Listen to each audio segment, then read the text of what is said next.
কখনো সময়কে অভিশাপ দিও না, কারণ স্বয়ং আল্লাহই হলেন আদ-দাহার, তিনি নিজেই সময়। আল্লাহ নিজেকে সময়ের ঊর্ধ্বে হিসেবে বর্ণনা করেছেন, অতএব সময়কে অভিশাপ দিবেন না। এটা আসলে একটা ঐশ্বরিক গুণ।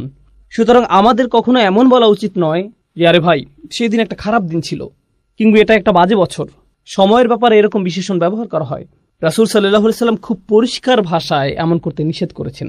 অতএব একভাবে এটা বোঝা যায়, এবং সেটা হলো আল আসর হুয়াদ-দাহার, আল্লাহ আসরের কসম করেছেন। আর এর প্রায় একই অর্থ হচ্ছে আদ-দাহার, যা কোরআনে এসেছে। অতএব এটা তাৎপর্যপূর্ণ, এটা গুরুত্ববহ, এমন কিছু যা আলোচনার দাবি রাখে।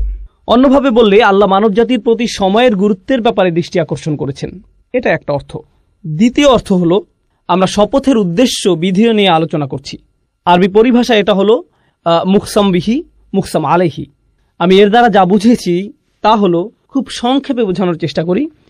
কেউ বলল আমি আল্লাহর নামে শপথ করছি যে আমি এই কাজটি করিনি। এটা একটা বড় বাক্য, আমি আল্লাহর নামে শপথ করছি যে আমি এই কাজটি করিনি। এখানে শপথের বিধেয় হলো আল্লাহ শব্দটি। তাহলে উদ্দেশ্য কি? আমি কাজটি করিনি। তাহলে এখানে একটা উদ্দেশ্য, অপরটি বিধেয়। এই সূরাতেও শপথের একটা বিধেয় রয়েছে, সেটা কি? ওয়াল আসর। তাহলে উদ্দেশ্য কি? ইন্নাল ইনসানা লাফি খুসর। আল্লাহ বলেন তিনি সময়ের নামে শপথ করছেন, কালের নামে শপথ করছেন। তারপর তিনি ঘোষণা দিয়েছেন যে সকল মানুষ চরম ক্ষতির মধ্যে ডুবে আছে। সুতরাং এখানে বিধেয় হলো সময়, আর উদ্দেশ্য হচ্ছে মানুষের চরম ক্ষতির মধ্যে থাকা। কোরআনে বা প্রাচীন আরবি অলঙ্কার শাস্ত্রে যখন এভাবে বলা হয়, বিধেয়কে আসলে উদ্দেশ্যের প্রমাণস্বরূপ হিসেবে ধরা হয়। একে এভাবেই দেখা হয়, বিধেয় হলো উদ্দেশ্যের প্রমাণ, এটা হলো উদ্দেশ্যের দলিল। অন্যভাবে বললে, আপনি যদি বলেন মানুষ ক্ষতির মধ্যে রয়েছে, কেউ হয়তো বলল আপনার প্রমাণ কি? এই সূরার আলোকে মানুষের ক্ষতির মধ্যে থাকার প্রমাণ কি? মানুষের দেউলিয়া হয়ে যাবার প্রথম প্রমাণ কি? সময় নিজেই এর প্রমাণ। মানুষ সব সময় কোন জিনিসটি হারাচ্ছে? সময়, রাইট? এটা এমন একটা সম্পদ যা আমরা কখনোই ধরে রাখতে পারি না। আমরা কখনোই এই ঘন্টা, এই সময়, এই সেকেন্ড এগুলো ধরে রাখতে পারি না। এটা চলে যাচ্ছে, আর এটা এভাবে চলে যেতেই থাকবে। এটা এমন কিছু নয় যে আপনি সঞ্চয় করে রাখবেন, পরে প্রয়োজন মতো ব্যবহার করবেন। আর বলে রাখি, আমরা কিন্তু অনেক সময় ইতিমধ্যে হারিয়ে ফেলেছি। আপনি আপনার জীবনের পেছনের দিকে তাকালে দেখতে পাবেন আপনার জীবনে অনেক সুযোগ ছিল যা আপনি কাজে লাগাননি। আপনি আপনার সময়কে সুন্দরভাবে কাজে লাগাতে পারতেন, কিন্তু আপনি লাগাননি। আপনার এই সুযোগ ছিল, সেই সুযোগ ছিল, কিন্তু আপনি পুরোপুরিভাবে আপনার সময়কে কাজে লাগাননি। সুতরাং সময়ের আফসোস আপনি ইতিমধ্যেই করেছেন, কিন্তু আপনার এই আফসোস থেকে শিক্ষা নিয়ে ভবিষ্যতে একে ভালোভাবে কাজে লাগানোর ব্যাপারে মনোযোগী হতে হবে। কিন্তু এখানে আল্লাহ দুটো জিনিসকে একসাথে জুড়ে দিয়েছেন। মানব জাতির ক্ষতির ব্যাপারটি যার সাথে জুড়ে আছে সেটা হলো সময়, যা অপরটির প্রমাণস্বরূপ। সূরা আসরকে বোঝার আরেকটি উপায় হলো, আমরা একটু পরে ইমাম শাফির মন্তব্য পড়ব। সূরা আসর দিয়ে বিভিন্ন জাতির প্রাণ বোঝানো হয়েছে। কোনো জাতির পুরো সময়কালকে উল্লেখ করে এটা। কোনো জাতির উত্থান পতন কিভাবে হয় আপনারা জানেন? কোনো জাতির উত্থান পতন কিভাবে হয় আপনারা জানেন? অতএব যখন আল্লাহ ওয়াল আসর শব্দটি ব্যবহার করেন, তিনি শুধু একটা দিনের সময় বোঝাননি, বা কোনো একজন মানুষের জীবনকেই নয়, বরং একটা জাতির পুরো সময়কে বুঝিয়েছেন। আর কোনো জাতির এই উত্থান পতনই হলো এর প্রমাণ যে মানুষ ক্ষতির মধ্যে নিমজ্জিত আছে। ইতিহাস নিজেই মানুষের ক্ষতিতে ডুবে থাকার একটা প্রমাণ। ওয়াল আসর ইন্নাল ইনসানা লাফি খুসর, এটা দিয়ে আল্লাহ এটিই বুঝিয়েছেন। আরও সামনে আগালে আমরা মুকসাম বিহি, মুকসাম আলাইহি এর আরও একটা উদাহরণ দেখতে পাই। এখানে শপথের বিধে হচ্ছে এর উদ্দেশ্যের একটা সাক্ষী। এটা কিছুটা ভিন্ন ব্যাপার। আমরা দুটি বিষয়ের কথা বলেছি। বিধে হলো উদ্দেশ্যের প্রমাণ, এটা একটা ব্যাপার। দ্বিতীয় বিষয় হচ্ছে বিধেয় হচ্ছে উদ্দেশ্যের একটা সাক্ষী। অন্যভাবে বলতে গেলে আল্লাহ উদ্দেশ্যের বিপরীতে একটা সাক্ষী নিয়ে আসলেন। সূরা আসরকে আমরা এভাবে বুঝতে পারি, আল্লাহ সময়কে কোনো কিছুর সাক্ষী হিসেবে এনেছেন। কিসের সাক্ষী হিসেবে এনেছেন? এটাই যে কোনো সন্দেহ ছাড়াই মানুষ ক্ষতির মধ্যে আছে। এর মানে কি? এর মানে সমগ্র মানবজাতি। মুফাসসিরদের সরাসরি মন্তব্য পড়লে এটা আরও পরিষ্কার হবে, কিন্তু এখন আমরা এটা সংক্ষেপে বুঝতে পারি। আমরা মানুষেরা বিভিন্ন বিষয়ের দিকে দৌড়াই। আমরা এমন বিষয়ের প্রতি দৌড়াই যাতে আমাদের জীবনের আসল উদ্দেশ্যই হারিয়ে যায়। এই সূরার আগের সূরাটিতে এই বিষয় আলোকপাত করা হয়েছে, আলহাকুম আত-তাকাসুর। এটা আপনাকে ভ্রষ্ট করে, মাত্রাতিরিক্ত চাওয়া, প্রয়োজনের অতিরিক্ত চাইতে থাকা। এটা আপনাকে আপনার আসল উদ্দেশ্য থেকে ভ্রষ্ট করে। বেশিরভাগ মানুষই ভুল জিনিসের পেছনে দৌড়াতে গিয়ে আসল উদ্দেশ্যের প্রতি উদাসীন। তারা ভুল জিনিসের দিকে ছুটছে। এখন আমরাই কি প্রথম মানুষ যারা সম্পদের পিছনে ছোটে, বা সুন্দর বাড়ির প্রতি ছোটে, অথবা সুন্দরী কোনো মেয়েকে বিয়ে করতে আগ্রহী, ইত্যাদি ইত্যাদি? যাই হোক, আমরাই কি প্রথম মানুষ যারা এসবের পেছনে ছুটছে, নাকি পূর্বের মানুষেরাও এসবের পেছনে ছুটেছে? তারাও ছুটেছে, তারা এগুলোকে সফলতা ভেবে এসবের পেছনে ছুটেছে। যখন তারা এগুলো পাবে তারা সফল হবে। আর আল্লাহ সময়কে সাক্ষী হিসেবে নির্ধারণ করেছেন, যাতে আমরা দেখি পূর্ববর্তীরা এসবের পেছনে ছুটেছে আর ব্যর্থ হয়েছে। অন্যরা এসেছে, তারাও এসবের পিছনে ছুটেছে এবং ব্যর্থ হয়েছে। পরের লোকেরাও এসেছে এবং একই কাজ করেছে। হাজার বছর ধরে শত শত প্রজন্মের লোকেরা একের পর এক এই একই কাহিনী চলে আসছে। আল্লাহর এক অসাধারণ সৃষ্টি এইসব ঘটনা অবলোকন করছে। এটা একের পর এক এসবের সাক্ষী হয়েছে, আর আমাদের বেলায়ও এমনটা ঘটেছে। অন্যভাবে বললে মানবজাতির করুণ পরিণতির সাক্ষী হচ্ছে সময়। পরিশেষে আল আসর শব্দটির ব্যাপারে বলবো, আমরা এর ভাষাগত বিশ্লেষণে গেলে এটা আরো পরিষ্কার হবে, তবে আমরা এখনো এর সারাংশ পর্যালোচনা করছি। এর সারাংশের আরও একটি ব্যাখ্যা হলো, আসরের অন্যতম অর্থ হলো এমন সময় যা শেষ হয়ে যায় বা শেষের সময়। এমনকি আসরের নামাজও দিনের শেষাংশে পড়া হয়, তাই না? যখন সময় শেষ হয়ে যায়, আর ঐতিহাসিকভাবে বললে প্রাচীনকালে বিশেষ করে আরব সমাজে আসরকে ধরা হতো এমন সময় হিসেবে যখন ব্যবসায়ী বা পর্যটকরা খুব তাড়াহুড়া করত। যখন রাত নেমে আসতো তখন তারা অনেক বিপদের আশঙ্কা করত, হয়তো তারা তাদের সম্পদ হারিয়ে ফেলতে পারে এমন ভয় পেত। সুতরাং বেশিরভাগ হাসাল এবং বাসাল হতো আসরের সময়। সেটা ছিল সবচেয়ে ব্যস্ত এবং তাড়াহুড়ার সময়। এমনকি এটাও শপথ হিসেবে নেওয়া হয়েছে। আল্লাহ দিনের অন্যান্য সময় শপথ হিসেবে ব্যবহার করেছেন। তিনি বলেন, অসুবহি ইযা আসফার ওয়াল ফাজরি ওয়া লায়ালিন আশর ওয়াদ দুহা। এগুলো দিনের বিভিন্ন সময়ের বর্ণনা। আল্লাহ দিনের ভিন্ন সময়ের বর্ণনা দিয়েছেন। তিনি দিনের বিভিন্ন সময়ের কসম করেছেন। এমনকি ওয়ান নাহারি ইযা তাজাল্লা, রাইট, দিনের বেলার বর্ণনা। কিন্তু আসরের বর্ণনার বিশেষত্ব হচ্ছে এটা এমন সময় যা দিয়ে তাড়াহুড়া করা বোঝায়।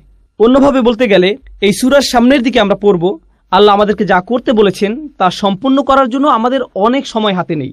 এটা একটা জরুরি অবস্থার মতো, যা করার তাড়াতাড়ি করতে হবে, কারণ আমরা আমাদের জীবনের ভোর পার করে এসেছি। আমাদের জীবনের সূর্যাস্তের সময় ঘনিয়ে আসছে। সুতরাং আমাদের যা করার এখনই করতে হবে। আমাদের সময় শেষ হয়ে যাচ্ছে, সময় ফুরিয়ে যাচ্ছে। এই ধারণাটি ছোট একটা শব্দ আল আসর দিয়ে বোঝানো হয়েছে। সুতরাং এই শপথের শেষ মাহাত্ম্য হচ্ছে এতে তাড়াতাড়ি করার কথা বলা হয়েছে। এখানে বেশ কজন আলেমের মধ্যে মুফতি মুহাম্মদ শফি অন্যতম, যিনি সূরা আসরের মানুষের যে ক্ষতির কথা চিত্রিত হয়েছে তার তুলনা করেছেন এমন একজনের সাথে যে বরফ বিক্রি করছে। প্রাচীনকালে তো ফ্রিজ ছিল না, তাই না? সুতরাং বরফ বিক্রেতার তো খুব বেশি সময় নেই, আর এটা দ্রুত গলে শেষ হয়ে যাচ্ছে। তাকে এই সময়ের মধ্যেই ক্রেতার কাছে পৌঁছাতে হবে এবং এগুলো বিক্রি করতে হবে। আর যদি সময় ফুরিয়ে যায় তাহলে এই সকল পরিশ্রম বৃথা যাবে। অতএব তার যে কাজ তা তাড়াতাড়ি সম্পন্ন করতে হবে। এই সূরার মাঝের আয়াতের সারাংশ নিয়ে আমরা পরে আলোচনা করব। শেষ আয়াতটি নিয়ে একটা কথা এখানে বলতে চাই। মূলত সূরা আসরের শেষ আয়াতটিতে 4টি অংশ আছে, এমনটি ভাবা হয়। অবশ্যই সহজ করে দেখলে এমনই মনে হবে। ইল্লাল্লাযীনা আমানু প্রথম অংশ, আমিলুস সলিহাত দ্বিতীয় অংশ, ওয়াতাওয়াসাউ বিল হক তৃতীয় অংশ, ওয়াতাওয়াসাউ বিস সবর চতুর্থ অংশ। তাহলে এখানে 4টি শর্ত রয়েছে। প্রথম শর্ত হলো যারা ঈমান আনবে, দ্বিতীয় হলো যারা সৎ কাজ করবে, ভালো কাজ করবে, তৃতীয় হলো তারা তাদের সর্বোচ্চ চেষ্টা দিয়ে একে অপরকে সত্যের কথা বলবে, চতুর্থ হলো ধৈর্যের ব্যাপারেও তারা একই কাজ করবে।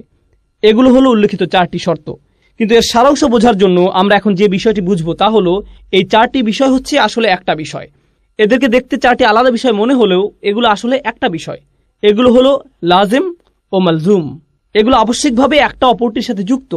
এগুলোকে আসলে আলাদা করা যায় না। আর আসলে বাকি সবকিছুই প্রথমটির ফলাফল, সেটা হচ্ছে ঈমান। প্রথম যে বিষয়টি বলা হয়েছে তা হলো ঈমান, আর এরপর আরও 3টি বিষয় বলা হয়েছে। আমরা এখানে শিখব যে যার সত্যিকার অর্থে ঈমান আছে তার সাথে বাকি 3টি বিষয় আবশ্যিকভাবে ঘটবে, অবশ্যই ঘটবে। আর যদি সেগুলো না হয় তাহলে ভাবুন কি পরিপূর্ণ হয়নি? ঈমান।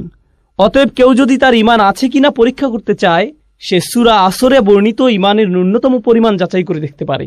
ঈমানের ফলাফল কি? কেউ ঈমান আনলে এর পরে কি ঘটে? আমিলুস সলিহাত, তাওয়াসাউ বিল হক, তাওয়াসাউ বিস সবর।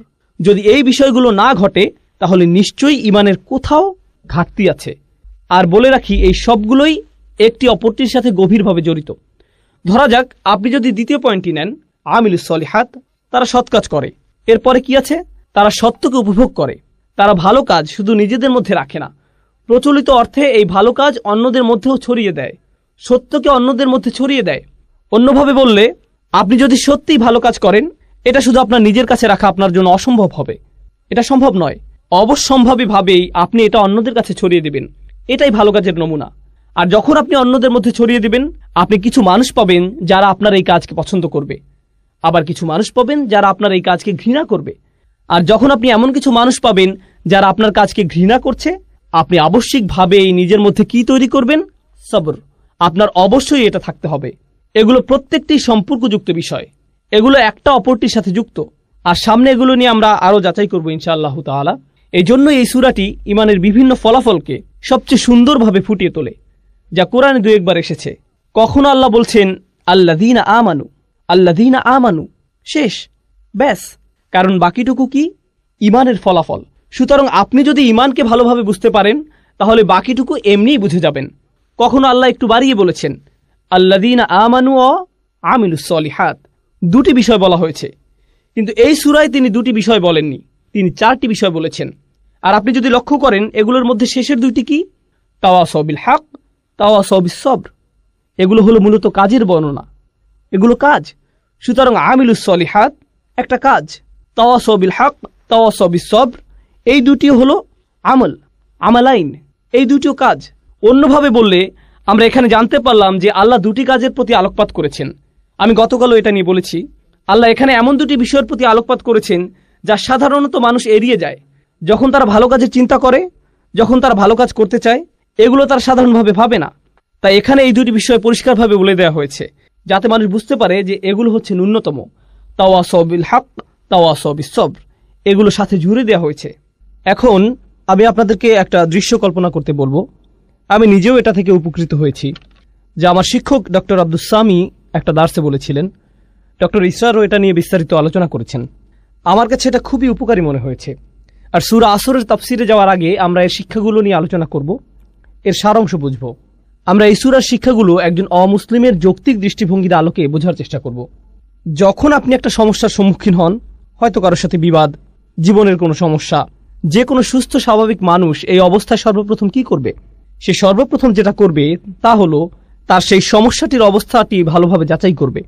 প্রথম কাজ হলো এর আসল অবস্থা বোঝা, এর সত্যিকারের কারণ খুঁজে বের করা। আপনি নিশ্চয়ই মানুষ কি বলে তা দিয়ে এটা যাচাই করবেন না, আপনি নিজেই ঘেঁটে দেখবেন। আর এটা যত বড় সমস্যা, আপনি তত ভালোভাবে এর সত্যতা যাচাই করবেন। আপনি নিজে এর প্রকৃত অবস্থা খুঁজে বের করবেন। এখানে মুসলিম হওয়ার সাথে কোনো সম্পর্ক নেই, বরং এখানে সততার প্রশ্ন। একজন সৎ মানুষ, একজন সৎ বিচারক অবশ্যই এটা করবেন। ধরুন আপনার পরিবারে কোনো বিষয় ঝগড়া লেগেছে, আপনার পরিবারের কিছু সদস্য কোনো বিষয়ে ঝগড়া করছে, আর তারা বিষয়টি আপনার সামনে উপস্থাপন করলো। অসৎভাবে আপনি কি করলেন? আপনি হয়তো আপনার একজন কাজিনকে পছন্দ করেন না, আপনি অন্যজনকে পছন্দ করেন। আপনি যাকে পছন্দ করেন না তার বিরুদ্ধে আপনার রায় দিয়ে দিলেন, ঠিক? কিন্তু সত্যিকারের সততা বা ন্যায় বিচার কি? সেটা হলো আপনি প্রথমে ঘটনার প্রকৃত অবস্থা যাচাই করবেন। ওকে, এরপর আপনি যখন সত্যটি খুঁজে পেলেন, তখন আর এটা খুঁজে পাওয়াই যথেষ্ট নয়, বরং আপনি অবশ্যই এর পক্ষে দাঁড়াবেন, আপনি এর পক্ষে রায় দিবেন। আপনাকে এই সত্যের পক্ষে কাজও করতে হবে। এটাও হতে পারে যে আপনি সত্যটি খুঁজে পেয়েছেন, কিন্তু আপনি সেই সত্যটি পছন্দ করছেন না। আর যখন আপনি সেটা পছন্দ করছেন না, আপনার মন সেই সত্যের পক্ষে কাজ করতে সাড়া দিচ্ছে না। সুতরাং আপনি যা সত্য হিসেবে বিশ্বাস করছেন তা আপনার কাজে পরিলক্ষিত হচ্ছে না। আমরা এমন অবস্থাকে কি বলি? বিশ্বাসঘাতকতা। এটাই নিফাক, এটাই বিশ্বাসঘাতকতা। কিন্তু আপনি যদি কোনো কিছুকে সত্য হিসেবে খুঁজে পান, তখন এটা নিয়ে বাঁচা, এতে লেগে থাকা, বাস্তবায়ন করা, কাজে লাগানো, এটা আপনার সততার মধ্যে পড়ে। আর এটাই আবশ্যিক ফলাফল। এখন আপনার নিজের মধ্যে এটা নিয়ে আসা একটা ব্যাপার যে এটা অন্যায়, আমি এটা আর করব না। আমি খুঁজে পেয়েছি যে এটা একটা খারাপ কাজ, আমি আর কখনো এটা করব না। আমি খুঁজে পেয়েছি এটাই আমার করা উচিত, অতএব আমি এটাই করব। এখন আপনি যখন দেখেন অন্যরা এটা করছে, আমরা এমন একটা সমাজে থাকি যেটা নিজের চরকায় তেল দাও এই নীতিতে চলে। এটা নবীদের নীতি ছিল না, এটা মুসলিমদের নীতি নয়। আমি বলতে চাচ্ছি, যদি নবীরা শুধু নিজেদের চরকায় তেল দিতেন, তাহলে নামাজ ও আল্লাহর জিকির ব্যক্তিগত হতো। সূরা মুজাম্মিলে আমরা দেখি নবী করিম সাল্লাল্লাহু আলাইহি সাল্লামকে বলা হচ্ছে, কুমিল লাইলা ইল্লা কলিলা নিসফাহু আও ইনকুস মিনহু কলিলা আও জিদ আলাইহি ওয়ারাত্তিল কুরআনা তারতিলা। কুরআন পড়ো, আল্লাহকে স্মরণ করো, এটা তার নিজের জন্য। কিন্তু অন্য সূরায় আমরা কি দেখতে পাই? মুজাম্মিল ছাড়া অন্য সূরা কোনটি? মুদ্দাসসির। ইয়া আইয়ুহাল মুদ্দাসসির কুম ফাআনযির ওয়া রাব্বাকা ফাকাব্বির। ওঠো, যাও, সতর্ক করো। কাকে সতর্ক করো? অন্যদেরকে। তাদের বলো যে তারা যা করছে তা ভুল। এখন আপনি যদি আপনার সামনে কোনো কিছুকে ভুল হিসেবে জানেন আর আপনার সামনে তা হয়ে থাকে, মানুষ হিসেবে আপনি এটা মানতে পারবেন না। আপনি বলবেন তোমাদের এটা করা উচিত নয়। আপনাদেরকে একটা বাস্তব উদাহরণ দেই। ধরুন আপনি জানেন অন্যদের মাল সম্পদ নষ্ট করা ভালো নয়, এগুলো মানুষের হক, মানুষের মাল সম্পদের ক্ষতি করা অনুচিত। আপনি হয়তো রাস্তা দিয়ে যাচ্ছেন, কিছু বাচ্চা রাস্তায় ক্রিকেট খেলছে, আপনি দেখছেন ওরা খুব জোরে বল করছে, আর এটা গিয়ে অন্যের গাড়িতে লাগলো। এখন আপনি নীতিটা জানেন, নীতিটা হলো তাদের এটা করা উচিত নয়। আপনি নিজে এটা করছেন না, সুতরাং আপনি নিজে কোনো খারাপ কাজ করছেন না, আপনি অপরাধী নন, ঠিক আছে। কিন্তু সেটা কি যথেষ্ট? আপনি দেখে হেঁটে যাবেন, নাকি আপনার মাথায় আসবে যে আমার এদেরকে বলা উচিত যে এই কাজটি ঠিক নয়, আমি তাদেরকে বলি যে তাদের অন্যদের ক্ষতি করার কোনো অধিকার নেই, আমার ন্যায়ের পক্ষে দাঁড়ানো উচিত। যখন আপনি ন্যায়ের পক্ষে দাঁড়াতে চাইবেন তখন আপনার মাথায় অন্য চিন্তা আসবে যা আপনাকে ন্যায়ের পক্ষে দাঁড়াতে দিবে না। আপনার মাথায় কি আসবে? এরা সবাই মিলে আমাকে পেটাতে পারে, আমাকেই বল বানিয়ে খেলতে পারে, তাই না? গাড়ি ভাঙার বদলে আমাকেই ভেঙে দিবে, অতএব আমার মুখ বন্ধ রাখা উচিত। আমি জানি যে এটা খারাপ, আমি নিজে এটা করব না, কিন্তু আমার এই সাহস নেই যে আমি এদেরকে থামতে বলবো। আমি জানি এটা আমার করা উচিত, আমি অবশ্যই করব, কিন্তু আমার এই সাহস নেই যে আমি অন্যকে বলবো তোমারও এটা করা উচিত। অন্তত পক্ষে কাউকে বলুন। আপনি যদি কাউকে বাধ্য করতে না পারেন, অন্তত তাকে বলুন। এখন ব্যাপার হচ্ছে, একজন সৎ মানুষ, একজন সাহসী মানুষ শুধু নিজে সেই কাজ থেকে বিরত থেকেই ক্ষান্ত হয় না, তারা কি করে? তারা এটা নিয়ে কথা বলে। আর কাফিররাও এটা করে, অমুসলিমরাও এটা করে, মুশরিকরাও এটা করে। এদেরকেও হয়তো বিশ্বাস করে যে প্রাণীদের হত্যা করা উচিত নয় ইত্যাদি। তারা শুধু নিরামিষাশী হয় না, তারা কি হয়? প্রাণী অধিকার সংরক্ষক। তারা জনসম্মুখে তাদের দাবি জানায়। কোনো ব্যাপারে তারা প্রথমে নিজেরা বিশ্বাস করে, এরপর তারা নিজেরা সেটা মানে। এরপর কি করে? তারা জনসম্মুখে এর দাবি জানায়, এমনকি এর জন্য তারা মার খায় কিংবা হয়তো নির্যাতনের শিকার হয়। এরা কিন্তু মুসলিম নয়। যারা এমন কিছু করার সিদ্ধান্ত নিয়েছে সবার জন্য একই প্রক্রিয়া। এগুলো কোথা থেকে এসেছে? এগুলো সবই তাদের বিশ্বাস থেকে এসেছে। তাদের বিশ্বাস খুবই শক্তিশালী হয়ে থাকে, এতটাই যে তাদের আচরণ এতে বদলে যায়। শুধু আচরণই বদলে ক্ষান্ত হয় না, এমনকি তারা এটা নিয়ে কথাও বলে। আর যখন তারা এটা নিয়ে কথা বলে নানান সমস্যায় পড়ে, তারা ধৈর্য ধরে, মনে প্রাণে ধৈর্য ধরে, তারা লেগে থাকে। যাই হোক না কেন, আমরা এটা আদায় করবই। সুতরাং এই পুরো প্রক্রিয়াটা শুরু হয় বিশ্বাস থেকে। এখানে বলে রাখি, শুধু ইসলামেই এমন হয় না, বরং যে কোনো আদর্শের ক্ষেত্রেই এটা প্রযোজ্য। কমিউনিস্টরা এমন করেছিল, TNM স্কয়ারের ছাত্ররা এমন করেছিল, ইরানিরা এমন করেছিল। যখন তারা শাহদের বিপক্ষে জিতেছিল, তারা প্রথমে বিশ্বাস করেছে, তারা নিজেদের পরিবর্তন করেছে, তারপর তারা এর পক্ষে দাঁড়িয়েছে, এটা নিয়ে কথা বলেছে। যখন কোনো সমস্যায় পড়েছে তারা ধৈর্য ধরেছে। এমনকি অমুসলিমদের ইতিহাসেও তাকালে গান্ধীর বিপ্লব সম্পর্কে দেখতে পারেন, একই ধারণা, একই যৌক্তিক মূলনীতি। বলে রাখি, মুসলিমদের কথা বাদ দিলাম, অমুসলিমদের মধ্যেও যখন কেউ এমন প্রচেষ্টা করে, যারাই এই নীতি অবলম্বন করেছে, এর অনুসরণ করেছে, তারাই ইতিহাসের নায়ক হিসেবে আবির্ভূত হয়েছে। যে এই নীতি মেনে নিয়েছে, ইতিহাসের নায়ক হিসেবে গণ্য হয়েছে। মার্টিন লুথার কিং বা যেই হোক, তাদেরকে ইতিহাসের সেরা মানুষ হিসেবে দেখা হয়, কারণ তারা তাদের বিশ্বাসে লেগেছিল আর তারা ন্যায়ের পক্ষে দাঁড়িয়েছিল। যে কোনো মূল্যেই হোক না কেন, তাদের জন্ম মৃত্যুদিন পালিত হয়, তাদেরকে নিয়ে বই লেখা হয়েছে, ভাস্কর্য করা হয়েছে। এসবই করা হয়েছে কারণ তারা যে দেশ বা সংস্কৃতি থেকে আসুক না কেন, এটা হলো সততার প্রতি মানুষের সম্মান। কিন্তু ভাবুন, আপনি কোনো কিছুর জন্য লড়াই করছেন যা মূলত পরিপূর্ণ নয়। ইতিহাসের মহান মানুষেরা এর জন্য লড়াই করেছেন, তাদের চেষ্টা সংগ্রাম অনুসরণীয়। তারা এই লড়াইয়ে তাদের জীবন দিয়েছেন, যা হয়তো সত্যের পক্ষে, কিন্তু এটা কেবল সত্যের একটা ক্ষুদ্র অংশ, এটা পরিপূর্ণ নয়। কিন্তু আল্লাহ আমাদেরকে সত্যের পুরোটাই দিয়েছেন। তাহলে তারা যদি সত্যের ক্ষুদ্র একটা অংশের জন্য এতটা ত্যাগ করতে পারেন, আপনি কি এই সকল মানবাধিকার কর্মীর সাথে একজন মুসলিমের তুলনা করতে পারেন? একজন মুসলিমের কতটা ত্যাগের জন্য প্রস্তুত থাকা উচিত? আর তারা যদি নিজেকে পরিবর্তনে এতটা সচেষ্ট হয়, তাহলে একজন মুসলিমের নিজেকে পরিবর্তনে কতটা সচেষ্ট হওয়া উচিত? তারা যদি কোনো দাবি আদায়ে এতটা সোচ্চার হয়, তাহলে একজন মুসলিমের কতটা সোচ্চার হওয়া উচিত? তারা যদি কোনো একটা অন্যায়ের বিরুদ্ধে এতটা প্রতিবাদ জানাতে পারে, একই সাথে তাদের বিশ্বাসে একাগ্র থেকে সত্যের পক্ষে দাঁড়াতে পারে, কথা বলতে পারে, তা যে কোনো মূল্যেই হোক না কেন, আল্লাহর জন্য একজন মুসলিমের তার চেয়ে কতটা বেশি সোচ্চার হওয়া উচিত? কাফিরদের মধ্যেও ঈমানের গুণ থাকতে পারে, তারা সবরের ক্ষেত্রে এতটাই দৃঢ় হয়ে দাঁড়াতে পারে, এমনকি একজন মুসলিমের চেয়েও। এজন্য সূরা আল ইমরানের শেষে আল্লাহ বলছেন, ইয়া আইয়ুহাল্লাযীনা আমানু ওয়াসবিরু ওয়াসাবিরু ওয়ারাবিতু ওয়াত্তাকুল্লাহ। তোমরা যারা বিশ্বাস স্থাপন করেছো, যারা নিজেদেরকে ধৈর্যশীল বলে দাবি করো, তোমরা ধৈর্যে প্রতিযোগিতা করো। অর্থাৎ আপনার শত্রুদের মধ্যেও সবর আছে, তাদের বিশ্বাস আছে, তারা সেই অনুযায়ী কাজ করে। আর এটা যত কঠিনই হোক না কেন, আমাদের ধৈর্য ধরতে হবে, আমাদের সামনে এগিয়ে যেতে হবে। আপনাকে তাদের সাথে সবরের প্রতিযোগিতায় নামতে হবে এবং প্রতিনিয়ত এটা চালিয়ে যেতে হবে। ওয়ারাবিতু ওয়াত্তাকুল্লাহ। আর আপনার এমন কিছু আছে যা তাদের নেই। আপনার তাকওয়া আপনাকে শক্তি দেবে, তাদের তাকওয়া নেই, এটা তাদের শক্তি যোগাবে না। আপনি সবরের এই প্রতিযোগিতায় তাদেরকে হারাতে পারবেন। সুবহানাল্লাহ। তাহলে তাফসিরে যাওয়ার আগে এটাই ছিল এই সূরার সারাংশ। এখন ইনশাআল্লাহ তাআলা শুরু করতে পারি। আমরা প্রথমে ওয়াল আসর আয়াতটি নিয়ে শুরু করব। আমরা ইতিমধ্যে শপথ ও তার মাহাত্ম্য নিয়ে আলোচনা করেছি। তাহলে আমরা কিছু সাহাবী এবং সালাফদের মন্তব্য পড়তে চাই। আমরা ইবনে আব্বাস রাদিয়াল্লাহু তাআলা আনহুর মন্তব্য দিয়ে শুরু করব। তিনি বলেন, এটা যুগের প্রতি ইঙ্গিত করে, অর্থাৎ বিভিন্ন জাতির সময়কালকে এবং বিভিন্ন যুগ ও শতাব্দীর প্রতি, যা মানবজাতি পার করে এসেছে। অন্যভাবে বললে, যখন আমরা বলি মানুষ ক্ষতির মধ্যে থাকার প্রমাণ হিসেবে আল্লাহ মানবজাতির সমগ্র ইতিহাসকে দাঁড় করিয়েছেন, এমনকি আজ পর্যন্ত, এটাই ইবনে আব্বাস রাদিয়াল্লাহু তাআলা আনহু এক কথায় বলেছেন। ইবনু কিসান বলেছেন, আসর বলতে দিন ও রাত্রিকে বোঝানো হয়েছে। অন্যভাবে বললে, মানুষের রাত ও দিনের মধ্যে পার্থক্য অনুধাবন করে বোঝা উচিত যে সে ক্ষতির মধ্যে আছে। একজন মুসলিম যখন রাতের আধার দেখে এবং যখন সে দিনের আলো দেখে, সুবহানাল্লাহ। সুতরাং এটা বলা খুব সহজ যে দেখুন তারা কি বলছে, কিন্তু যখন তারা এটা বলছে, এর অর্থ আসলে কি? কুরআন পড়ে আমরা কি বুঝলাম, আর দিন বা রাতকে আমরা কিভাবে দেখি, আর কিভাবে আমরা সময়কে দেখি, এগুলো প্রবাহমান বিষয়। মাঝে মাঝে আমরা সালাফদের বিভিন্ন তাফসির দেখি, এক শব্দ বা দুই শব্দ, পুরো আয়াতের তাফসির মাত্র একটা শব্দ। কিন্তু আপনি যদি সেই শব্দটি নিয়ে চিন্তা করেন, আপনি বুঝতে পারবেন এই মানুষগুলো কতটা গভীর জ্ঞানের অধিকারী ছিলেন।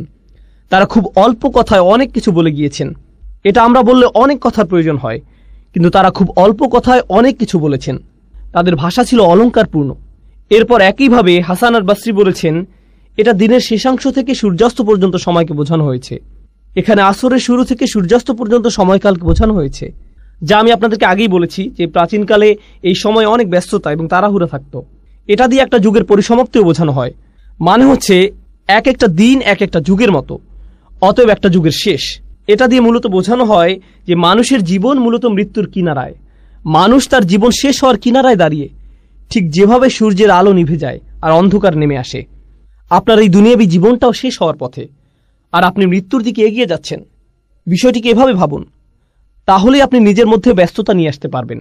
কাতাদা রাদিয়াল্লাহু তাআলা আনহু বলেন, এটা হলো দিনের শেষ ভাগ। দুজনেই মন্তব্য করেছেন যে এটা হলো আসরের নামাজ। আসর সম্পর্কে তাদের অভিমত হলো এটা হচ্ছে সালাতুল আসর। আর এটা মূলত তাফসির করার একটা পদ্ধতির আলোকে বলা হয়। সেটা হলো, যখন আল্লাহ কোনো কিছু নিয়ে কসম করেন, তার অর্থ এটা অবশ্যই কোনো পবিত্র বিষয়। কসম করার কয়েকটি অর্থের মধ্যে এটা অন্যতম। এই পদ্ধতির আলোকে তারা বলেছেন আসরের নামাজ হলো পবিত্র। কিভাবে এটা পবিত্র? আল্লাহ বলেন, হাফিজু আলাস সালাওয়াত ওয়াস সালাতিল উস্তা, তোমরা নামাজকে সংরক্ষণ করো, বিশেষ করে মাঝের নামাজকে। আর মাঝের নামাজ কোনটা? আসরের নামাজ। অতএব আল্লাহ এখানে আসরের নামাজের জন্য বিশেষভাবে একটা পয়েন্ট বলেছেন। আসরের নামাজের ব্যাপারে কেন তিনি বলেছেন? কারণ সেই সমাজের সাথে মিলিয়ে বলেছেন। সেই সমাজে কখন তারা সবচেয়ে বেশি ব্যস্ত থাকতো? আসরের সময়। তখনই মিটিং হতো, আসল কাজটা তখনই করা হতো। দোকানপাট তখনই সবচেয়ে ব্যস্ত থাকতো। যখন দোকানপাট সবচেয়ে বেশি ব্যস্ত থাকে, তখন সেটা বন্ধ করে নামাজে দাঁড়ানো সবচেয়ে কঠিন হয়, তাই না? যখন কোনো গুরুত্বপূর্ণ মিটিং হয়, ঠিক তখনই আসরের সময়, যাতে তাদের দুনিয়াবী কাজ তারা বাদ দিয়ে নামাজে দাঁড়াতে পারে। তাই আল্লাহ এখানে কসম করে বলছেন যে যদি তারা এটা না করতে পারে, তারা চরম ক্ষতির মধ্যে পড়ে যাবে। সুবহানাল্লাহ। তারপরে আইসারাত তাফসিরে আমরা দেখি, এখানে বলা হয়েছে আদ-দাহরু কুল্লুহু, আসর দিয়ে পুরো সময়কে বোঝানো হয়েছে। আর শাব্দিক বিশ্লেষণে আমরা দেখতে পাই এতে আছে আদ-দাহর ও আল আসর। সূরা ইনসানে আল্লাহ বলছেন, হাল আতা আলাল ইনসানি হিনুম মিনাদ দাহর। এখানে দাহর শব্দটি ব্যবহৃত হয়েছে, আর এই সূরায় আসর শব্দটি ব্যবহৃত হয়েছে। অতএব আমরা এই দুইটি শব্দের মধ্যে পার্থক্য বুঝতে পারলাম। যাই হোক, আইসারাত তাফসিরে সময়কে বা সময়ের কিছু অংশকে বোঝানো হয়েছে। এখানে সময়ের অংশ বলার কারণে কিছু কিছু মুফাসসির বলছেন, আসর বলতে এখানে নবীজি সাল্লাল্লাহু আলাইহি সাল্লামের জীবনকালকে বোঝানো হয়েছে। তারা একে এভাবে ব্যাখ্যা করেছেন, কারণ কোরআনের অন্যান্য জায়গায় আল্লাহ নবীজির জীবনের শপথ করেছেন, লা উমরুকা, তিনি নবী সাল্লাল্লাহু আলাইহি সাল্লামের জীবনকালে শপথ করেছেন। তাই তারা এখান থেকে এই অর্থ নিয়েছেন যে যখন আল্লাহ বলেন ওয়াল আসর, তার অর্থ এটা দিয়ে নবীজি সাল্লাল্লাহু আলাইহি সাল্লামের জীবনকে বোঝানো হয়েছে। অন্যভাবে বললে শেষ নবীর জীবনকে পুরো মানব জাতির জন্য এমনভাবে পাঠানো হয়েছে, যদি তারা তাকে অনুসরণ না করে তবে তারা ক্ষতির মধ্যে পড়ে যাবে। এ দুটোর মিল বুঝতে পারছেন? কারণ এটা হচ্ছে এই পৃথিবীর সূর্যাস্তের সময়ের মতো, সূর্যাস্ত হওয়ার মতো ঘটনা। তিনি হচ্ছেন শেষ নবী। শেষ নবীর আগমন এই পৃথিবীর শেষ হওয়ার জন্য অনেক বড় একটা নিদর্শন, আর তার জীবনটাই মানুষের এই চরম ক্ষতির অনেক বড় একটা প্রমাণ। সুতরাং এভাবে তারা আল আসর শব্দটির ব্যাখ্যা করেছেন। এরপরে আল জুজাজি বলেন অর রব্বিল আসর। আসলে মুফাসসিরদের মধ্যে কিছু কিছু মুফাসসির এভাবে ব্যাখ্যা করেছেন, যখন আল্লাহ তাআলা কোনো সৃষ্টি নিয়ে কসম করেন তারা ধরে নেন রব শব্দটি মাহযুফ, এর আগে রব ধরে নিতে হবে। সুতরাং তিনি বলেন আমি সময়ের স্রষ্টার নামে শপথ করছি। যখন আল্লাহ বলেন ওয়াল ফাজর, এই মুফাসসিরগণ এর ব্যাখ্যা করেছেন অরব্বিল ফাজর, ওয়াদ্দুহা অরব্বিদ দুহা, এভাবে তারা এগুলো ব্যাখ্যা করেছেন। ইতিহাসে কিছু মুফাসসির এমনটি সব সময় করে গেছেন, যদিও এই মতটি সংখ্যায় নগণ্য। তবু আমি এটা আপনাদের সাথে শেয়ার করা জরুরি মনে করি, কারণ এটাও আহলে সুন্নাহ ওয়াল জামাতেরই অংশ, এটা আমাদের ইতিহাসেরই অংশ।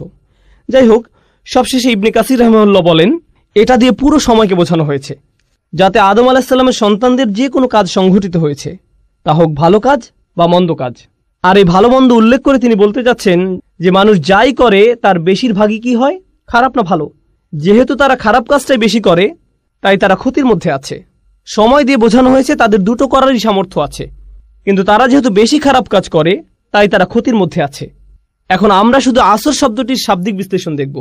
আসর শব্দটি একটা ক্রিয়ামূল থেকে এসেছে, যার মূল শব্দ হল আসরাহু আও ইতাসারাহু, দুটি ব্যবহৃত হয়েছে। ইফতিয়াল একই সাথে সুলাসি মুজাররাদও ব্যবহৃত হয়েছে, যার শাব্দিক অর্থ হলো তিনি চাপ দিয়েছেন, চিপে বের করেছেন, নিংড়ে নিয়েছেন। এমন কোনো কাপড়ের কথা ভাবুন যা পানিতে চুবানো ছিল, আপনি সেটাকে তুলে এমনভাবে নিংড়ে নিলেন যাতে সমস্ত পানি বের হয়ে আসলো। এভাবে এটা ব্যবহৃত হয়েছে। ফল দিয়ে ওটা বোঝা যেতে পারে, আপনি এমনভাবে ফল চাপ দিলেন যাতে এর সমস্ত রস বের হয়ে আসলো। আরবিতে রস বলা হয় আসিরকে, আর এর ক্রিয়ামূল হল ইতাসারাহু। উদাহরণস্বরূপ ইতাসারাত তুফাহ, এর মানে হচ্ছে সে আপেলের রস বের করে ফেলল, কোনো কিছু নিংড়ে বের করা। এটা হচ্ছে প্রথম অর্থ। আসরা সাওবান, সে কাপড় থেকে পানি বের করে ফেলল।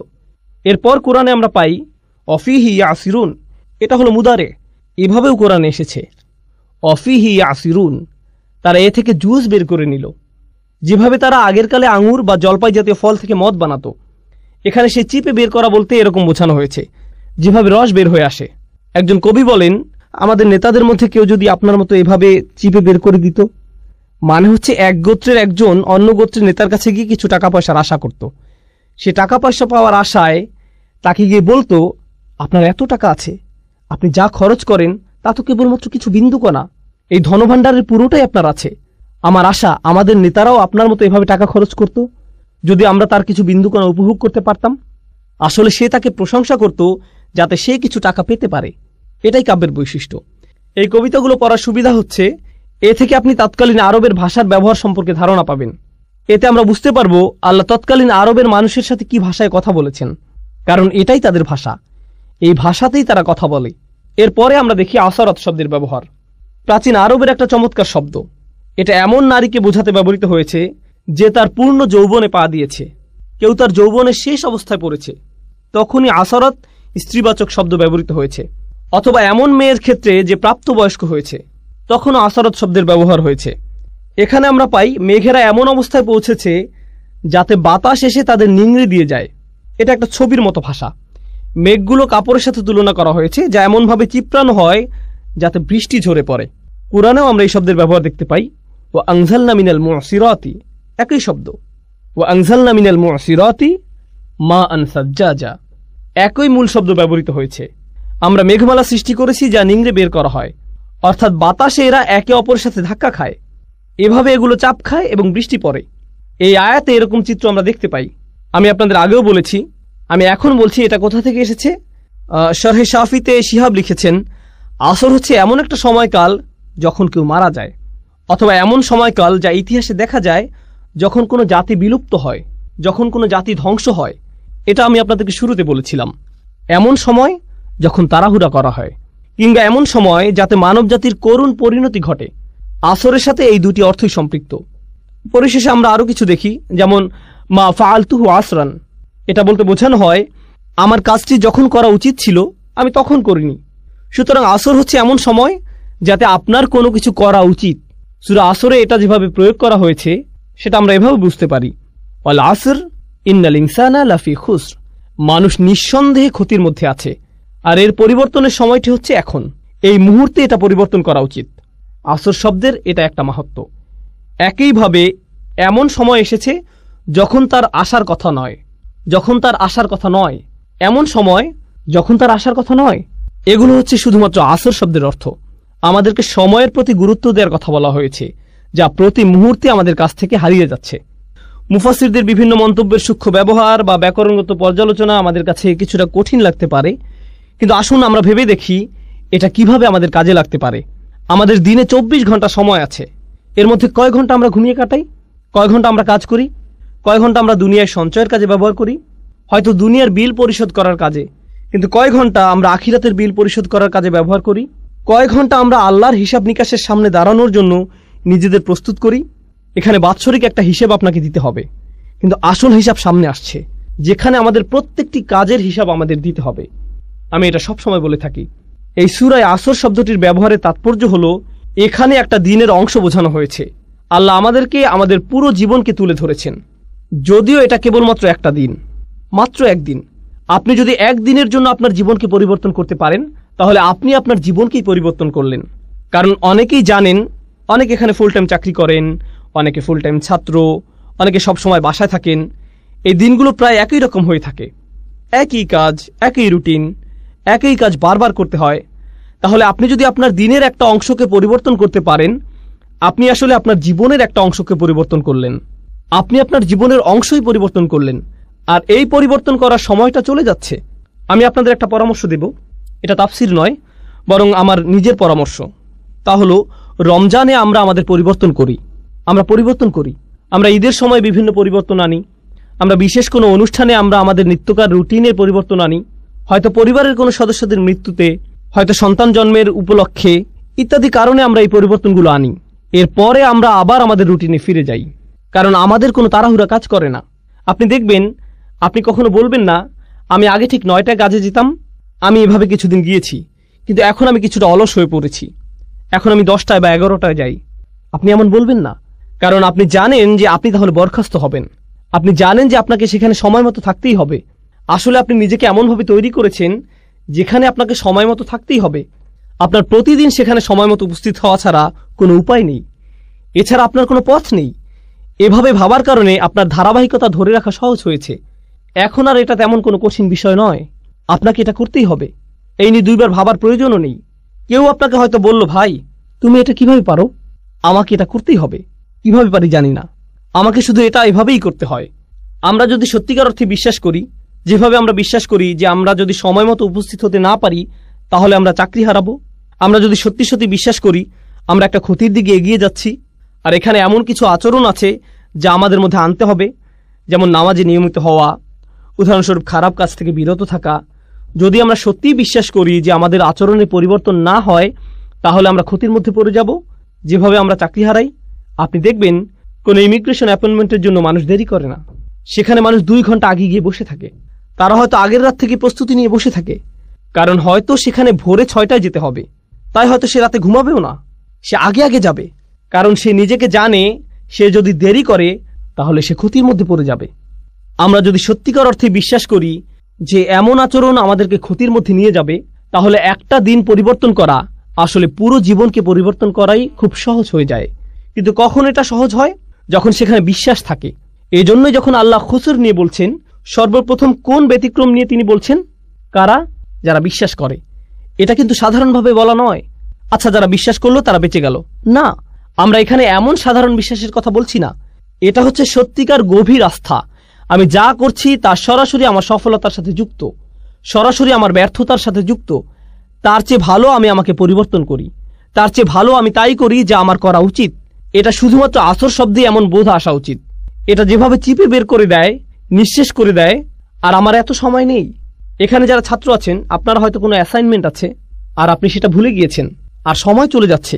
একজন ছাত্রের মধ্যে তখন যে ধরনের তাড়াহুড়া দেখা যায়, ফাইনাল পরীক্ষার আগে যে ধরনের ব্যস্ততা দেখা যায়, ট্যাক্সের সময় একজন অ্যাকাউন্টেন্টের মধ্যে যে ধরনের ব্যস্ততা দেখা যায়, যে ব্যস্ততা আপনি দেখবেন, উদাহরণস্বরূপ আপনি যদি কাজে দেরি করেন, আপনি বাসায় যে ধরনের আচরণ করবেন, আপনার আচরণ পুরো পাল্টে যাবে। আপনি কোনোভাবেই দেরি করতে চাইবেন না। আপনি সবার সাথে এমন আচরণ করবেন যেন কাউকে আপনি পাত্তা দেন না। আপনি সকালের খাবার কিছুরই তোয়াক্কা করছেন না, আপনি চলে যান, কারণ আপনার ব্যস্ততা আছে। আপনি জানেন যে আপনি যদি না যান তাহলে আপনি সমস্যায় পড়বেন। আপনি পুরোপুরি জানেন আমাদেরকে এই আস্থা নিজের দিনের ব্যাপারেও আনতে হবে। আপনার বস যদি আপনাকে বলে, আমি কসম করে বলছি তোমার সমস্যা হবে, যদি আপনার বস এটা বলে, সে যদি বলে আমি কসম করছি, সে হয়তো অফিসে আসলো, সে আপনাকে নির্দিষ্ট করে বলল না, সে বলল প্রত্যেক কর্মচারীর বিশাল ক্ষতি হবে, আমি কসম করছি তোমাদের প্রত্যেকেরই ক্ষতি হবে, এবার অনেক বড় লোকসান হবে। আপনি কি মনে করেন সে যখন চলে যাবে আপনাদের মধ্যে কি কেউ বলবে হ্যাঁ আমার কিছু হবে না, আমি ঠিক আছি? না, সে নির্দিষ্ট করে কিছু বলেনি। সে বলেনি কিছু কর্মচারীর ক্ষতি হবে, সে বলেনি ওই যে তার ক্ষতি হবে। তিনি বলেছেন প্রত্যেকেরই ক্ষতি হবে, আপনাদের সবার ক্ষতি হবে। আর আপনারা অচিরে লক্ষ্য করবেন যে সময় চলে যাচ্ছে, ক্ষতির সময় এগিয়ে আসছে। আপনারা খুব শীঘ্রই বুঝতে পারবেন যে আপনারা কতটা ক্ষতির মধ্যে আছেন। এখন যখন আপনি এটা শুনবেন, এই দুনিয়ায় আপনার জন্য একটা ব্যস্ততা কাজ করবে। আপনার মনে হবে, ও আল্লাহ, আমার এখন কি করা উচিত? তিনি কি করতে চান? তিনি কেন রেগে আছেন? এমন কিছু কি আছে যা আমরা করছি না? এখন চিন্তা করুন, যখন আপনার একটা চাকরি থাকে, বলে রাখি আমি আপনাদের এই উদাহরণগুলো দিচ্ছি যাতে আপনারা এই সূরাটি আরো ভালোভাবে বুঝতে পারেন ইনশাআল্লাহ। মুসলিমের জীবনে এটা একটা গুরুত্ববহ সূরা। এটা একজন মুসলিমের জন্য এমন একটা উপহার যা আল্লাহ মাত্র 3টে আয়াতের মাধ্যমে দিয়েছেন, যা আমাদের জীবনকে পরিবর্তন করে দিতে পারে। তিনি আমাদেরকে পুরো কোরআন মুখস্থ করতে বলেননি, শুধু সূরা আসরটা মনে রাখবেন। সুবহানাল্লাহ, দেখবেন এটা কিভাবে আপনার জীবনকে পরিবর্তন করে দেয়। এখন চিন্তা করুন, আপনি একটা চাকরি পেলেন, আপনার বস আপনাকে বলল তোমার কাজ 4টি। প্রতিদিন আপনার কয়টি কাজ আছে?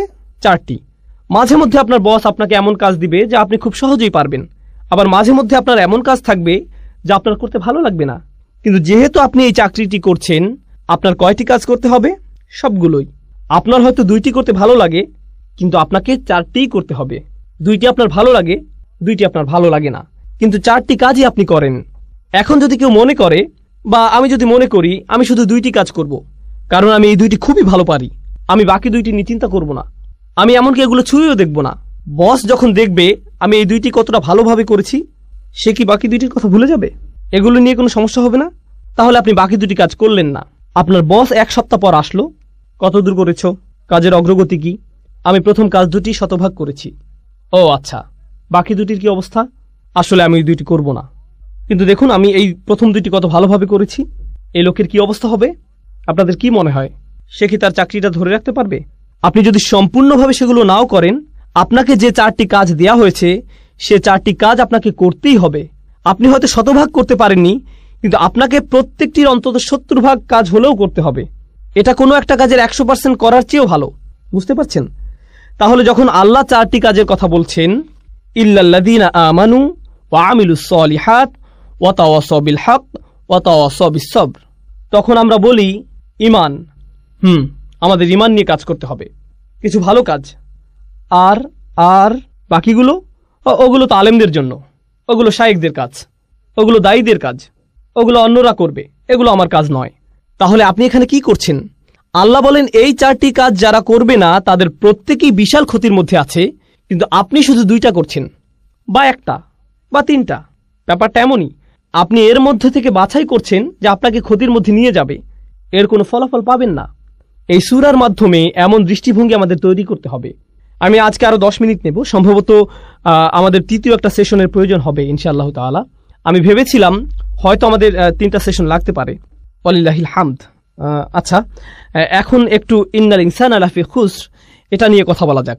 প্রথমত, ইন্না শব্দটি আরবি ভাষায় ইন্না দিয়ে কেবলমাত্র নির্দিষ্টতা বোঝায় না, বরং এমন লোকদের প্রতি ইঙ্গিত করে যারা আপনার কথায় সন্দিহান। ইন্না শব্দটির মাধ্যমে এখানে ইন্নাল ইনসানা লাফি খুসর এই আয়াতের মাধ্যমে আমরা বুঝতে পারি যে বেশিরভাগ মানুষ যখন এটা শুনে কি করে? তারা অবিশ্বাস করে। তারা ভাবতে পারে না যে এতটা খারাপ হতে পারে। এটা আসলে এত খারাপ হতে পারে না। আপনি খুবই হতাশাজনক কথা বলছেন। এটা এত খারাপ নয় ভাই। তাই আল্লাহ আপনাকে সুনিশ্চিত করে বলছেন অবশ্যই এটা এমনই। ইন্না ভাষাগতভাবে এটা ইজালাতিশ শাক, এটা সন্দেহ দূর করার জন্য ব্যবহৃত হয়েছে। তার মানে এই সন্দেহ আগে থেকেই ছিল। আপনি হয়তো ভাবছেন এটা কাফিরদেরকে বলা হচ্ছে। কিছু কিছু মুফাসসির বলছেন আল ইনসান আই আল কাফির, কিন্তু কিছু কিছু মুফাসসির আবার এর বিপক্ষে শক্ত প্রমাণ উপস্থাপন করেছেন। কিভাবে? কারণ এর শেষের ইল্লা দিয়ে ব্যতিক্রম বুঝিয়েছে। কারণ আল্লাহ এখানে পুরো মানব জাতির ব্যতিক্রম উল্লেখ করেছেন। যদি তিনি এখানে কাফিরদেরকে বুঝাতেন তাহলে ব্যতিক্রম উল্লেখ করার প্রয়োজন হতো না। কাফির তো কাফিরই, কিন্তু যেহেতু এখানে ইল্লা দিয়ে ব্যতিক্রম বোঝানো হয়েছে সেহেতু এখানে প্রত্যেকটি মানুষকে আলাদাভাবে বোঝানো হয়েছে। এখন আমরা ইনসান শব্দটি সংক্ষেপে বুঝতে চাই। ইনসান শব্দটি আমরা আগেও পড়েছি, কারণ এই শব্দটি আগেও বহু সূরায় এসেছে। ইনসান শব্দটির কয়েকটি মূল আছে। এর মধ্যে একটা হলো নিসিয়ান, মানে হলো ভুলে যাওয়া। অর্থাৎ মানুষকে মনে করানো প্রয়োজন যে সে খুব ভয়াবহ ক্ষতির মধ্যে আছে, কিন্তু পরক্ষণেই কি ঘটে? সে ভুলে যায়। আপনি খুতবা শুনেন, আপনাকে স্মরণ করানো হয়, আপনার চিন্তা আসে আর আপনি ভাবেন ভাই আমার কাজের ব্যাপারে সচেতন হওয়া প্রয়োজন। আর যখন আপনি মসজিদের পার্কিংয়ে হয়তো কোনো গাড়ি দেখলেন, আপনি সব ভুলে গেলেন। ইনসান, আল্লাহ মানুষকে এই পৃথিবীতে পাঠানোর আগে এই মানুষের ব্যাপারে এটা বলে দিয়েছেন। আলাস্তু বিরব্বিকুম ক্বালু বালা শাহিদনা। সূরা আরাফে তিনি বলেন, আমি কি তোমাদের প্রভু নই? আমরা বলেছিলাম হ্যাঁ অবশ্যই আপনি আমাদের প্রভু, আমরাই এর সাক্ষী। আমরা পৃথিবীতে আসার আগেই আল্লাহকে এই সাক্ষী দিয়ে এসেছি যে তিনি আমাদের প্রভু। আর এখন আমরা ভুলে গিয়েছি, আমাদের মনে নেই। আমরা লা ইলাহা ইল্লাল্লাহ বলার গুরুত্ব হারিয়ে ফেলেছি। মুহাম্মদুর রাসূলুল্লাহ সাল্লাল্লাহু আলাইহি সাল্লাম এই বলার শক্তি হারিয়ে ফেলেছি, আমরা ভুলেই গেছি। সুতরাং ইনসান শব্দটি এখানে ফারদের সমর্থক হিসেবে এসেছে, আলাদা ব্যক্তি। আর নাফস লোকটি, কিছু শব্দ আছে যেগুলো সমর্থক। আল বাশার মানুষ, আর নাস, কিন্তু এখানে এসেছে ইনসান। এর দুইটা তাৎপর্য আছে। একটা হলো আমাদের ভুলে যাওয়ার প্রতি ইঙ্গিত, আর দ্বিতীয় হলো ইনসান শব্দটি দিয়ে আলাদা ব্যক্তি বোঝায়, যা হলো ইসমে জিন্স। এর মাহাত্ম্য হলো এই শব্দটি দিয়ে দুটি বিষয় বোঝানো হচ্ছে। এটা সমগ্র মানব জাতিকে সম্পৃক্ত করে, আবার একই সাথে এটা একক বোঝায়। এখানে শিক্ষণীয় একটা বিষয় আছে। ইনসান শব্দটির ব্যাপারে ছোট একটা বিষয় বলে আজকে শেষ করবো ইনশাআল্লাহ। তা হচ্ছে দায়িত্বের ব্যাপ্তি নিয়ে। মনোবিজ্ঞানে দায়িত্বের ব্যাপ্তি বলে একটা কথা আছে। এখানে যারা আছেন আমি আপনাদের সহজ করে বাড়ির উদাহরণ বা একটা ক্লাসরুমের উদাহরণ দিব। আমার বাসায় আমার বাচ্চারা আছে, আলহামদুলিল্লাহ আমার 5 জন সন্তান আছে। তারা সারা বাড়ি ছুটাছুটি করে। আমি যখন বাসা থেকে বের হয়ে যাই তখন যদি বলি দুষ্টুমি করো না, এটা বলে যদি দরজা বন্ধ করে দিই, আমি শুধু বললাম দুষ্টুমি করো না, তারা কি দুষ্টুমি করবে না? করবে। এটাই হচ্ছে দায়িত্বের ব্যাপ্তি। কিন্তু আমি দরজা খুলে যদি বলি হুসনা তোমার বোনকে জ্বালাবে না, ওয়ালিয়া দেয়ালে আঁকবে না, হুদা চিৎকার করবে না, আহমেদ ঘুমাতে যাও, আমি যদি নির্দিষ্ট করে বলি, তাহলে কি তারা তাদের দায়িত্বের ব্যাপারে বেশি সচেতন হবে না? অবশ্যই। যদি আমি সাধারণভাবে বলি তাহলে কি হবে? এটা নিশ্চয়ই অন্য কারো ব্যাপারে বলছে, তাহলে আমি ঠিক আছি। বুঝতে পারছেন? শিক্ষক ক্লাসে বললেন, ছাত্ররা হয়তো অনেক চেঁচামেচি করছে, শিক্ষক বললেন সবাই চুপ করো, সবাই কি চুপ করবে? কিন্তু শিক্ষক যদি একজনকে নির্দিষ্ট করে বলেন, বাকিদের জন্য উদাহরণ তৈরি করেন, সবার চিৎকার বন্ধ। বলে রাখি শিক্ষকদের জন্য এটা একটা ভালো পরামর্শ। আপনি একজনকে বলবেন করিম তুমি কি এভাবে কথা বলতেই থাকবে, একজনকে বলেন, সবার তখন কি হবে বলুন তো? সবাই চুপ। কেন? আপনি নির্দিষ্ট করে বলেছেন। এখানে দায়িত্বের কোনো প্রসারণ নেই, এখানে কোনো ভাগ নেই। আর বেশিরভাগ সময়ই যখন কাউকে দায়িত্ব দেয়া হয় সে ভাবে এটা গুরুত্বপূর্ণ, কিন্তু অবশ্যই অন্য কেউ আছে যে এটা করতে পারে। হ্যাঁ, এখানে সমস্যা আছে। ধরুন শিক্ষক ক্লাসে প্রবেশ করলেন, এসে বললেন তোমরা বিশাল সমস্যায় পড়তে যাচ্ছ। এটা কিছুটা ভয়ের, কিন্তু আমি যদি করিমকে বলি করিম তুমি জানো না তুমি কতটা সমস্যায় পড়তে যাচ্ছ, এটা কি করিমের জন্য অনেক বেশি ভয়ের না? অবশ্যই, তাই না? তাহলে এখানে যদি বলা হতো ইন্নান নাস লাফি খুসর, মানুষ ক্ষতির মধ্যে আছে, এটা একরকম। কিন্তু এখানে এসেছে ইন্নাল ইনসানা লাফি খুসর, প্রত্যেক এক এবং একক আলাদা ব্যক্তি ক্ষতির মধ্যে নিমজ্জিত আছে। তাহলে যখন কেউ এই আয়াতটি শুনবে তার কার ব্যাপারে ভাবা উচিত? তার নিজের ব্যাপারেই, অন্যদের কথা বাদ। অন্যরা এখানে আসবে না, আমি নিজেই বিশাল ক্ষতির মধ্যে আছি। আমার এই মুহূর্তে অন্য কারো ব্যাপারে ভাবা উচিত না, আমার শুধু নিজের কথাই ভাবা উচিত। যখন নিজেদের আমল প্রসঙ্গে আসে যা বিচারের দিনে আমাদেরকে বাঁচিয়ে দিতে পারে, এখানে কোনো ছাড় দেওয়া যাবে না। সেদিন মা তার সন্তানকে চিনবে না, মা তার সন্তানকে চিনবে না। রাসূল সাল্লাল্লাহু আলাইহি ওয়াসাল্লাম বাদে অন্য সব নবীই বলবেন আমি তোমাদের জন্য সুপারিশ করতে পারবো না, অন্য কোথাও যাও।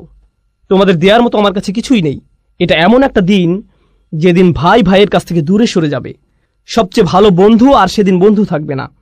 ইয়াউমা ইয়াফিরুল মারউ মিন আখিহি ওয়া উম্মিহি ওয়া আবিহি ওয়া তাকাত্তাআত বিহিমুল আসবাব। সবচেয়ে ভালো বন্ধু আর সেদিন বন্ধু থাকবে না। ওয়া তাকাত্তাআত বিহিমুল আসবাব। ইয়াউমা ইয়াফিরুল মারউ মিন আখিহি ওয়া উম্মিহি ওয়া আবিহি। আপনি আপনার পরিবারকে এতটাই ভালোবাসেন। এখানে বলে রাখি, মাঝে মধ্যে মানুষের ভালোবাসার কারণে আমরা খুবই খারাপ কাজ করে ফেলি। আমরা সত্যিকারই খুব খারাপ কিছু করে ফেলি। আর সেদিন যাকে জাহান্নামে নিক্ষেপ করা হবে সে বলবে, ওয়ামান ফিল আরদি জামিআ সুম্মা ইউনজিহ। সে আল্লাহকে বলবে, আমি কি আমার সন্তানের বদলে এই আযাব থেকে মুক্তি পেতে পারি? আপনি কি আমার ছেলেকে, আমার সন্তানকে আমার বদলে জাহান্নামের আগুনে দিতে পারেন? সেভাবেই বলবে। বা আমার স্ত্রীকে, বা আমার ভাইকে, বা আমার মাকে, ওয়া উম্মিহি ওয়া আবিহি ওয়া সাহিবাতিহি, পরিবারের সবাইকে। ওমান ফিল আরদি জামিআ, সে সকল মানুষের দিকে তাকাবে এবং বলবে, ও আল্লাহ, আপনি আমাকে জাহান্নামে দিচ্ছেন, আপনি আমার বদলে এদেরকে জাহান্নামে দিন, এদের সবাইকে, কিন্তু আমাকে বাঁচিয়ে দিন। সুম্মা ইউনজিহ, সে যেন মুক্তি পায়। সুবহানাল্লাহ। এই হলো সেদিনের সম্পর্কের ধরন। এখন চিন্তা করুন, সেদিন আপনি সবাইকে ভুলে যাবেন। তাহলে আমরা এখানে বুঝতে পারছি, আগে আমাদের এই দুনিয়ায় সবাইকে ভোলা উচিত। আপনি তাদের ব্যাপারে পরে ভাববেন। আপনি আগে কার ব্যাপারে ভাববেন? নিজের ব্যাপারেই। আমি বাচ্চাদের অভিভাবকদের আন্তরিকভাবে অনুরোধ করছি, আমি আশা করছি আমরা আমাদের বাচ্চাদের ব্যাপারে অনেক বেশি দুশ্চিন্তায় থাকি। আমরা নিজেদের ব্যাপারে ততটাই দুশ্চিন্তায় থাকি না। ও, আমার ছেলেকে ইসলামিক স্কুলে ভর্তি করতে হবে, তাদেরকে একটা ভালো পরিবেশ দিতেই হবে। আপনি নিজে কি ভালো পরিবেশে আছেন? আপনি নিজে কেন অশ্লীল কিছু দেখেন? আপনি কেন অন্যকে গালি দেন? আপনি কেন ব্যবসায় প্রতারণা করেন? আপনি নিজেই কেন সময় মতো নামাজে দাঁড়াতে পারেন না? আমরা যাদেরকে ভালোবাসি তাদের ব্যাপারে এতটাই আন্তরিক যে আমরা আমাদের নিজেদের কথাই ভুলে যাই। সুবহানাল্লাহ। আপনি কি তাকে এটা বলতে পারেন, সেটা বলতে পারেন? তারা ইমামদের কাছে আসেন, আলেমদের কাছে আসেন, আপনি কি আমার সন্তানকে উপদেশ দিবেন? কেন, আপনার নিজের কি কোনো উপদেশ প্রয়োজন নেই? ও রিয়েলি? কারণ আমার মনে হয় আপনি যদি আপনার সন্তানকে বড় করেন, সবার প্রথমে আপনার উপদেশের প্রয়োজন। সবার প্রথমে আপনার উপদেশের প্রয়োজন। এতদিন আপনি কি করেছেন? আপনি কোথায় ছিলেন? কোথায় ছিলেন আপনি যখন আপনার নিজেরই বাচ্চাদের জন্য এগুলো করা প্রয়োজন ছিল? সুবহানাল্লাহ। ইন্নাল ইনসানা লাফি খুসর। এই আয়াতের মধ্য দিয়ে আমাদের নিজেদের উপরই সেই দায়িত্ববোধ ফিরিয়ে দেয়া হয়েছে। আমাদেরকে তাড়াতাড়ি করতে হবে। আসল ব্যাপারটা হচ্ছে, আমরা কেউই সেই ক্ষতি থেকে নিরাপদ নই। আমরা এখনো ক্ষতি নিয়ে আলোচনা করছি না, এটা পরবর্তীতে আলোচনা করব। আমরা এখনো শুধুমাত্র ইন্নাল ইনসান এখানে আছি। আমার মনে হয় আজকের মতো এতটুকুই যথেষ্ট। ইনশাআল্লাহ আগামী মঙ্গলবার ইনশাআল্লাহ আমরা বাকিটুকু পড়ে সূরা আসরের দার্স শেষ করব। ইন্নাল ইনসানা লাফি খুসর। সন্দেহাতীতভাবেই, আলাদাভাবে প্রত্যেক ব্যক্তি যে বারবার ভুলে যায়, সবাই মারাত্মক ক্ষতির মধ্যে ডুবে আছে। তারা যখন এটা বুঝতে পারে, তাদের এটাও বোঝা উচিত যে আল্লাহ শপথ করেছেন যে সময় চলে যাচ্ছে, তাদের নিজেদের পরিবর্তন করার সময় শেষ হয়ে যাচ্ছে। আল্লাহ তাআলা আমাদেরকে সূরা আসরের শিক্ষাগুলো অনুধাবন করার তৌফিক দিন। আল্লাহ তাআলা আমাদের অন্তরে এর শিক্ষাগুলো গেঁথে নেওয়ার তৌফিক দিন, যেন আমরা এগুলো সব সময় স্মরণে রাখতে পারি। আল্লাহ যেন আমাদের সাহাবাদের মতো হওয়ার তৌফিক দেন, যারা যখনই একে অপরের সাথে দেখা করতেন সূরা আসর না পড়ে তারা একে অপরের সাথে বিদায় নিতেন না। ওয়াল আসর ইন্নাল ইনসানা লাফি খুসর ইল্লাল্লাযীনা আমানু ওয়া আমিলুস সালিহাত ওয়া তাওয়াসাউ বিল হক ওয়া তাওয়াসাউ বিস সবর। আল্লাহুম্মা জাআলনা মিনাল্লাযীনা আমানু ওয়া আমিলুস সালিহাত ওয়া তাওয়াসাউ বিল হক ওয়া তাওয়াসাউ বিস সবর। আমিন ইয়া রাব্বাল আলামিন। ইনশাআল্লাহ সবার সাথে আগামী মঙ্গলবার আবার দেখা হবে। ওয়াসসালামু আলাইকুম ওয়া রাহমাতুল্লাহি ওয়া বারাকাতুহু।